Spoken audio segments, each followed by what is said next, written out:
جب گھر کے فیصلے کرنے کے لیے کسی باہر کے بندے کی ضرورت پڑ جائے تو سمجھ لو تمہارا خاندان تباہ ہو چکا ہے۔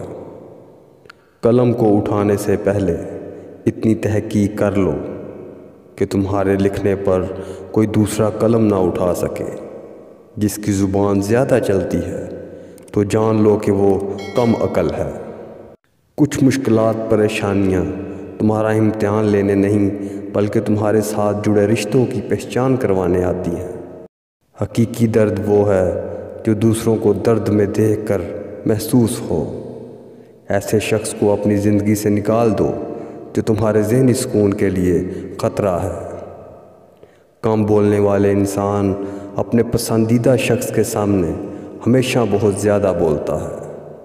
آزادی کی تکلیف غلامی کے آرام سے بہتر ہے۔ تمہارا راز تمہارا خون ہے، اس کو صرف تمہاری ہی رگوں میں دوڑنا چاہیے۔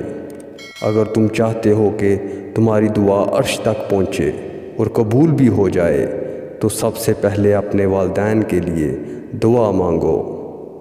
دو لوگ ایسے ہیں جن کے مقدر میں غربت اور پریشانی لکھ دی جاتی ہے، جو اللہ کی ذات پر یقین رکھتے ہیں لیکن محنت نہیں کرتے، اور جو محنت کرتے ہیں مگر اللہ کی ذات پر یقین نہیں رکھتے۔ جب عقل پر پردہ پڑ جائے تو سمجھانے والا آدمی سب سے برا لگنے لگتا ہے۔ خود کو سب سے بہتر سمجھ لینا یہ ایک ایسی بیماری ہے جو انسان کو کسی قابل نہیں چھوڑتی۔